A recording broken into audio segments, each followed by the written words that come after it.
অনেকে বলেছেন আপনারা মাফ করে দিচ্ছেন কেন, তাহলে যারা পারপিট্রেটর তারা তো তাদের পাওনাটা পেল না।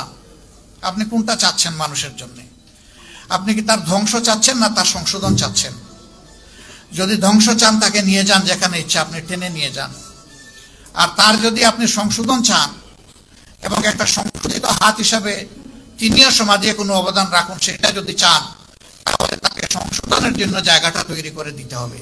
কিন্তু দল হিসাবে আমাদের উপরে যা করা হয়েছে, এই জুলুম শব্দ বলতে আমার কষ্ট লাগে, যা করা হয়েছে আমরা আল্লাহর রাস্তায় তা ক্ষমা করে দিলাম।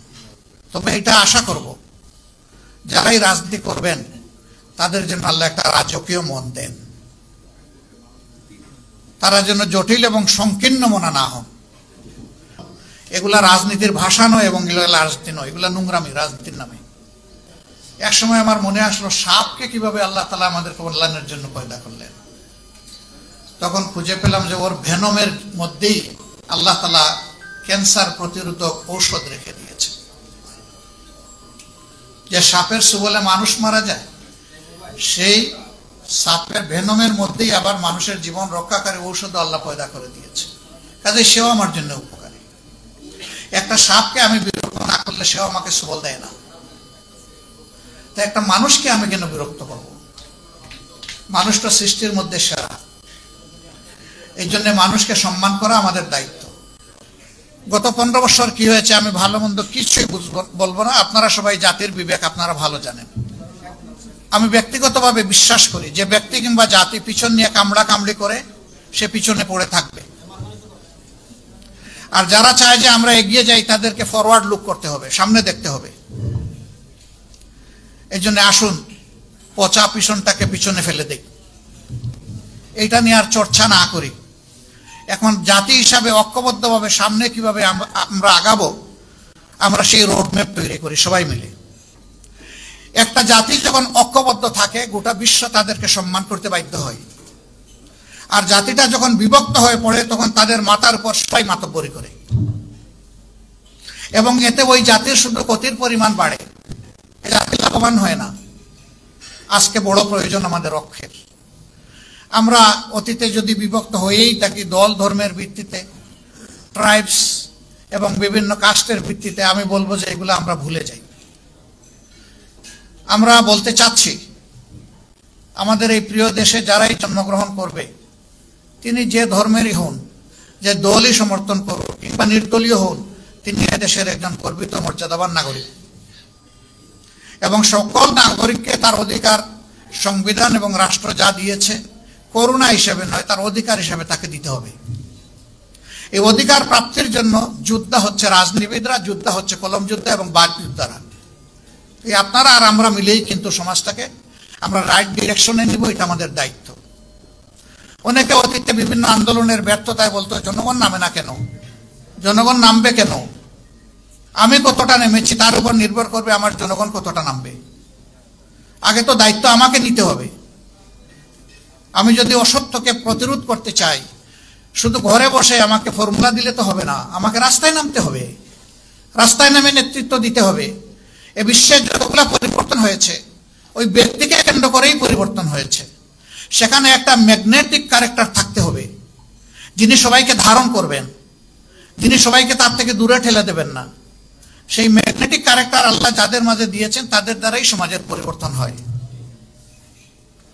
আমরা এমন ব্যক্তি আল্লাহর কাছে চাই তিনি যেন সেরকম ক্যারেক্টার, উদার বিশাল মনের মানুষ, যিনি সারা বাংলাদেশের প্রত্যেকটি ইন্ডিভিজুয়ালকে তার অন্তরে শ্রদ্ধার সাথে ধারণ করবেন, এমন মানুষ আমাদের বড় প্রয়োজন। আল্লাহ যেন সেটা দিয়ে আমাদেরকে সাহায্য করেন।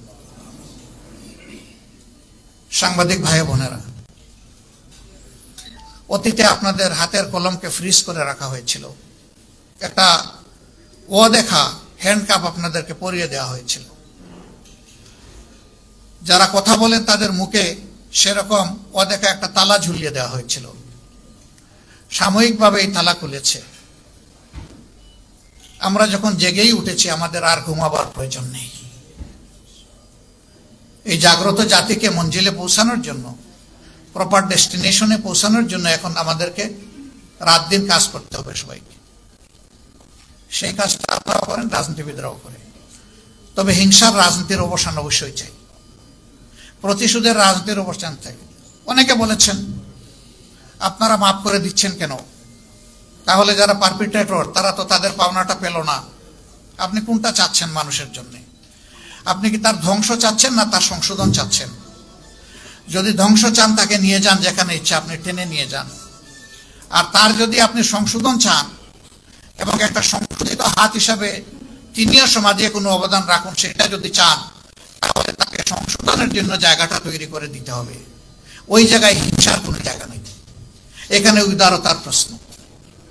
তবে আমরা বলেছি হ্যাঁ, কোনো ভিকটিম কিংবা ভিকটিম ফ্যামিলি তারা যদি সুনির্দিষ্ট অপরাধের প্রতিকার চেয়ে আইনের আশ্রয় নেয়, আমরা তাদেরকেও সাহায্য করব, এটা আমাদের দায়িত্ব।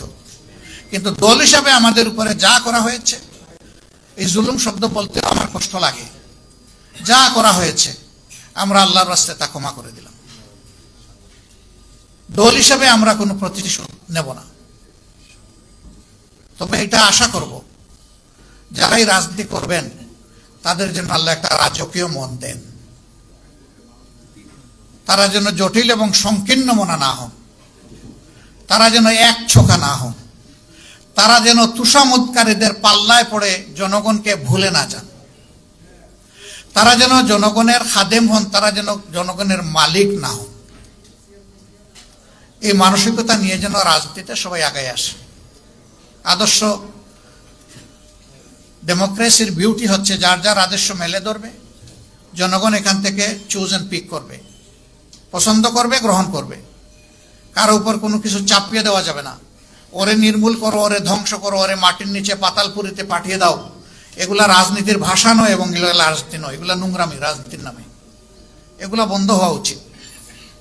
তবে যদি সুনির্দিষ্ট বড় কোনো অভিযোগের কারণে কোনো দল, সংস্থা, সংগঠনের কোনো কিছু পাওনা হয়, সেটাও সে পাবে, কিন্তু সেটা আইন হাতে তুলে নয়, এটা আইনি প্রক্রিয়ার মাধ্যমে হতে হবে। আবার আইন সেটা মতলবী আইন হলে চলবে না, এটা অবশ্যই ট্রান্সপারেন্ট এবং ফেয়ার স্ট্যান্ডার্ডের উপর এটা হতে হবে। তাহলে জাস্টিস সেখানে এস্টাবলিশ হবে, ন্যায় বিচার যেখানে থাকে সমাজ সেখানে গর্বিত সমাজ হয়। আমরা ন্যায় বিচার ভিত্তিক একটা গর্বিত সমাজ গড়তে চাই।